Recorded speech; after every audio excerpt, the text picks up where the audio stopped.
First to 6, prison homicide probes. 4 in just 5 weeks inside state prisons. The state does need to worry about liability. Tonight, the 7 investigators with what experts say could be playing a role and how the alarming trend could end up costing taxpayers. Plus, guilty on all charges. Guilty of first-degree murder of a peace officer. Michael Lopez convicted in the murder of Melvindale officer Mohammed Saeed in just hours. The question tonight, did Lopez's erratic behavior hurt his case?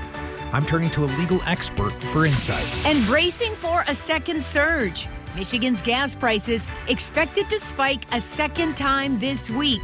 Police and first responders are feeling the squeeze. I know for smaller agencies, it can be a real hardship. How police agencies are absorbing added costs while keeping the public safe.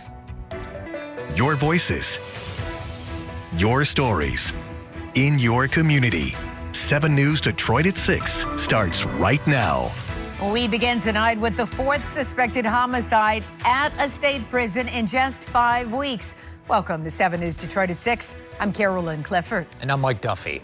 Tonight, the 7 investigators are revealing what experts say is an alarming trend that could end up costing taxpayers. The suspected homicides are happening in prisons throughout the state, including some that are struggling with significant staffing shortages. We don't normally broadcast mugshots, but because the inmates in this story may be victims of crimes themselves, we are showing you their faces. Here is 7 investigator Ross Jones. Just a month ago, the Department of Corrections touted its Safe Prisons Initiative, new programs, training, and technology that would help improve safety and security inside Michigan's prisons. So why has an inmate died nearly every week since, with each death investigated as a homicide? It's a very high number. Margot Schlanger is a law professor at the University of Michigan and an expert in jail and prison reforms who tracks the numbers. The state reported just 1 homicide last year. The last time it saw this many was all of 2024. What questions should they be asking right now if they aren't already? They should really be thinking about each one individually and collectively. What happened? What caused it? What could have prevented it? Are there policies or practices that contributed? The first inmate to die was Joshua McGehee on March 27th at the Bellamy Creek Correctional Facility in Ionia. 12 days later, Ronald Bishop died at the Central Michigan Prison, and a week later, Colton Mitchell died at the Chippewa Correctional Facility in the UP. The most recent death came last week at Macomb Correctional when Daniel Hosmer was killed. There is a pretty big staff shortage right now in the Michigan Department of Corrections, and so you might think that might be a contributing cause. State data shows that 2 of the suspected homicides took place at prisons where staff vacancies are high. The Bellamy Creek Prison reports more than 22% of positions are vacant, while the Chippewa Correctional Facility reports an almost 30% vacancy rate there. It's possible that whatever is some underlying root causes are common across the different facilities. Inmates in the state prison system aren't waiting for their court date. They've already been convicted, and often the crimes are heinous, involving drugs and firearms, unarmed robbery, or sex crimes against children. But regardless of how you may feel about an inmate, the state has a legal responsibility for their safety. And when inmates die, it can cost taxpayers significantly. 2 years ago, Wayne County paid out one of the largest settlements in its history after we revealed how the jail paired Thomas Carr, a man serving a sentence for a DUI, with an inmate with a history of violence and severe mental illness. Carr was beaten to death for hours, and taxpayers paid out $7 million to settle his family's lawsuit. The state does need to worry about liability, and how would it rather spend its money, on liability for a preventable death or on preventing the death? Well, in a statement, the Department of Corrections says it is committed to working with Michigan State Police as their investigations continue, and they will assist with any prosecutions that might result. You can read their full statement right now at our website, WXYZ.com. But it'd be one thing if all these deaths were happening at one facility. They're happening across the state at about the same time. That's what's very unusual and frankly concerning about this. It raises questions about if there are systemic issues at play here, and that's what we've got to figure out. And as you said, families, no matter what the crime is, they expect their loved ones to come home after they serve their time. And legally, the state is required to keep them safe reasonably, and if that doesn't happen, it can have serious dollars and cents consequences for the rest of us. That is $1 million, as we heard. All right, thank you, Ross. Okay, another big story tonight. A jury finding Michael Lopez guilty on all charges in the murder of Melvindale police officer Mohammed Saeed. The jury took just under 2 hours to convict Lopez on all 12 counts, including first-degree murder. During the trial, Lopez took the stand and claimed that he shot Officer Saeed in self-defense. You were on your back, is that what you're saying? I was on my back. Helpless? What were you? I had to defend myself. I felt like I honestly and truly believed that he was trying to kill me. Evidence showed Officer Saeed never pulled his gun. Lopez had several outbursts during his trial, including trying to fire his defense attorney before taking the stand himself. To gain more insight into how this may have affected the jury, I reached out to criminal defense attorney Todd Perkins for answers. Because a lot of people have been paying attention to Lopez's actions during the trial, how much of a factor do you think that played in this guilty verdict? Oh, I think that's the verdict. You know, antics or not, I've seen juries that are intelligent enough to weed, you know, as they say, take out the bad and look at what's really there, or remove the noise and look at what's really there. And I think that this jury is looking at the evidence itself. I also asked if he believed the family of Officer Saeed is feeling some sense of justice tonight. Perkins tells me justice, yes, but not closure. Lopez will be sentenced on May 18th and faces life in prison. Carolyn? All right, Mike. Police in Wyandotte are cracking down on a problem facing many Metro Detroit communities right now. We're talking about reckless bicycle and e-bike riders. For weeks, we have been covering crackdowns, warnings, and ordinance changes in South Lyon, Dearborn Heights, and Birmingham. And now in Wyandotte, police say they are holding the parents of reckless drivers accountable. They are doing so by issuing them citations with mandatory court appearances. Wyandotte's police chief telling us this is a problem they have been seeing more and more of in the downtown area, including last week, when a 16-year-old was badly injured after crashing an e-bike into a vehicle. All right, relief is coming for drivers on Mound Road. Back in March, we showed you how that street was a hot spot for potholes. We've been hearing from so many of you about this particular stretch, and now we've learned that work will start Monday to resurface the asphalt between 8 Mile Road and I-96 in Warren. It's expected to take about 30 days. The road and ramps will stay open, but you should expect delays. Well, as the war in Iran intensifies, gas prices are set to rise yet again, with a second spike now predicted this week. We've all felt the pain. Right now in Metro Detroit, the average price for a gallon of gas sits at $4.20. That's nearly 40 cents higher than last week.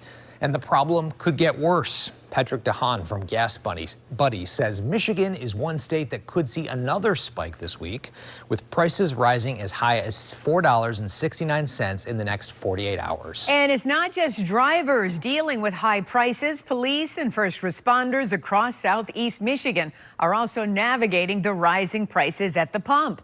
Today, 7 News Detroit anchor Simon Shaykhet met with the chief of police in Dearborn and also spoke to the Macomb County Sheriff's Office to find out how they are approaching the latest fuel challenges. With a sharp rise in gas prices, many police agencies have had to plan accordingly, and in some cases, like here in Dearborn, they've incorporated electric vehicles into their fleet. We recently acquired 3 of these Mach-E's. Here in the city of Dearborn, Police Chief Issa Shaheen says keeping everyone safe remains top priority, and a big part of that relies heavily on a fleet of 100 vehicles driven day and night for patrol, 911 response, and more. With gas approaching $5 a gallon, I'll save $10,000 for each one of these cars a year. Chief Shaheen invited me to ride with him in one of the department's new electric Mach-E SUVs, bought 8 months ago for its pursuit capabilities and with an emphasis on skipping the pump.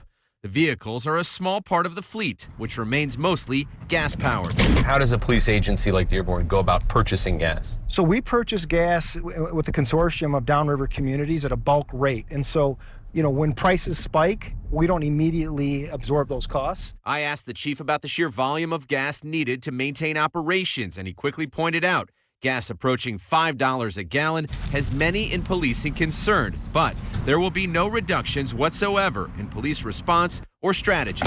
Some communities do have hybrid Explorers. There may be some communities that, this is really pinching their budgets. In Macomb County, Sheriff Anthony Wickersham also telling me 50 to 60 patrol units must be on the roads, and the county relies heavily on budgeting for tough times. Everything we do, we're in a car for the most part. And while the Iran war and other factors impact fuel costs for all of us, including law enforcement, communities of all sizes continue taking steps to avoid being handcuffed at the pump. I know for smaller agencies, it can be a real hardship. And here in Dearborn, with the success of this program, the chief says they are considering incorporating more of these electric vehicles into their fleet. From Dearborn, Simon Shaykhet, 7 News Detroit. Okay, Simon, thank you so much. Now, Bedrock Detroit is getting help from the state to finish 4 major downtown development projects. The Michigan Strategic Fund approved $150 million in bonds to support what Bedrock calls its transformational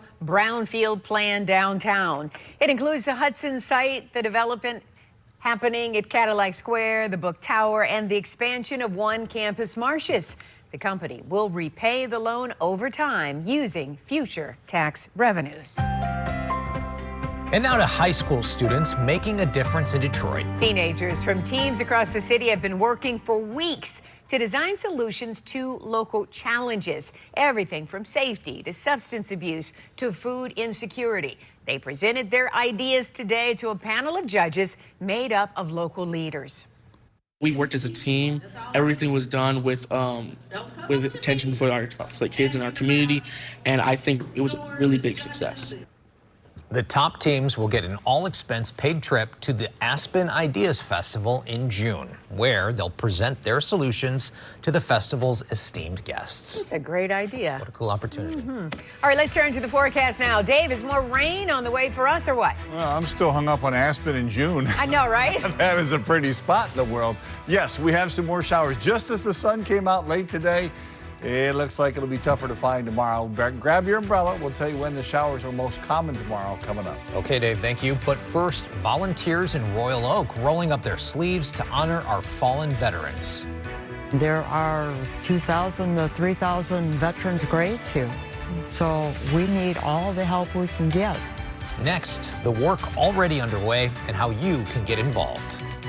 I'm Carly Petros, your Downriver reporter, and I'm here in Trenton, where the fire department and police are getting brand new separate buildings. I'm also told new businesses are popping up left and right, including this new coffee and ice cream shop on West Jefferson. Now, I'm always looking for new story ideas, so please connect with me through email at carly.petros@wxyz.com.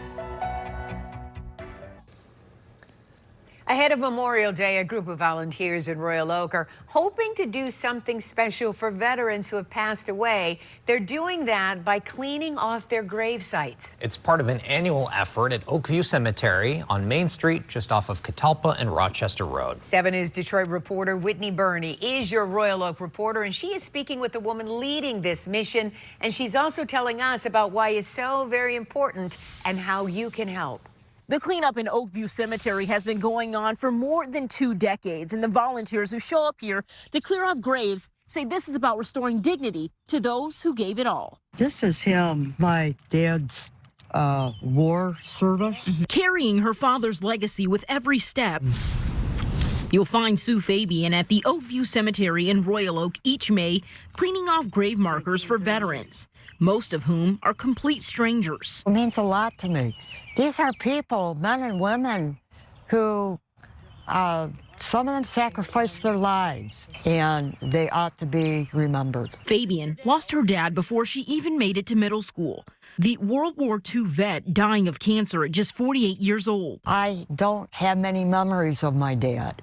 And so this is a way of saying, hey, Dad, I recognize your service, and I'm doing this for you and all the other veterans in the cemetery. Fabian now working to keep not only his name and story alive, but the names and stories of thousands of veterans who this cemetery is a final resting place for. I Googled his name and I found the information about him being a minister. So I thought that was pretty remarkable. It really reminds you that these are people, not just, headstones. They have stories behind. Everyone has a story. It's an effort that can take hours and that she can't do alone. It's the reason she's asking for volunteers to show up this Saturday, May 2nd, and next Saturday, May 9th, rain or shine, for the annual gravesite cleanup. We're here.